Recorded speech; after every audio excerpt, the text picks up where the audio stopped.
putting his hand to his face, sitting between two officers, Piran Ditta Khan. A court appearance for him this morning, but the charges are for alleged crimes committed a long time ago. The 74-year-old was extradited from Pakistan, and the charges were first put to him at a police station in West Yorkshire. And it is West Yorkshire and Bradford that will never forget that day back in 2005. One police officer killed, another injured, as they responded to an alarm call from a travel agent's office in the city centre. Sharon Beshenivsky had been a police officer for only 9 months. The shooting happened as she neared the end of her shift. It was her daughter's 4th birthday. A family party was planned for that afternoon.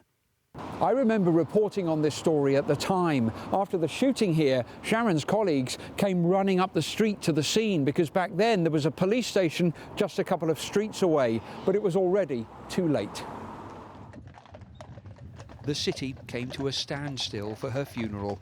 Her colleague Teresa Milburn, injured in the shooting, placed Sharon's hat on the coffin. Craig Nichols helped line the street for the funeral and now speaks on behalf of the county's officers. The murder of PC Sharon Beshenivsky sent shockwaves not only through West Yorkshire but throughout the world. We still mourn the loss of Sharon, and she will never be forgotten.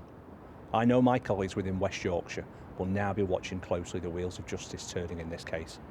Sharon Beshenivsky was killed in November 2005. The following year, Yusuf Jama and Muzakkar Shah were jailed for murder and another man, Faisal Razak, for manslaughter. In 2007, Hassan Razak was also convicted of manslaughter. And 2 years later, Mustaf Jama was convicted of murder. In 2020, Piran Ditta Khan was traced to Pakistan and was arrested there. Yesterday, he was flown back to Britain to face the court here. 18 years on from her death, Bradford hasn't forgotten Sharon Beshenivsky.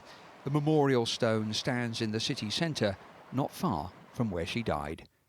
Peter Lane, 5 News, Bradford. Well, let's take you live now to Westminster Magistrates Court, where Piran Ditta Khan appeared earlier today. Julian Drucker was at that hearing for 5 News. Julian, good to speak to you tonight. Give us an idea of exactly what happened today.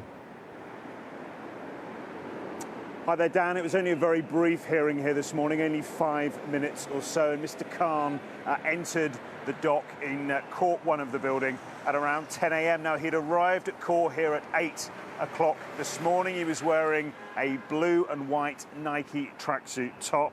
And as he entered the dock, he appeared to be walking with some discomfort. He spoke only to confirm the usual formalities, his name and his date of birth, but he said he was having some trouble hearing. Now, the various counts were read out, all relating to that day back in November 2005 that Peter just described. That of the murder of PC Sharon Beshenivsky, a charge of robbery we heard about. That relates to cash being taken from the owner of the travel agent. We weren't told how much. There was also 2 counts of possession of a firearm with intent to endanger life and 2 counts of possession of a prohibited weapon. This relates to his alleged possession of a submachine gun and a pistol as well. Mr. Khan wasn't asked to enter a plea. That will come later in the court process. He must appear before a Crown Court, though. That's at the Old Bailey on Monday, and the court was told that any future trial may happen in Leeds. So there is the real possibility that the next stages of this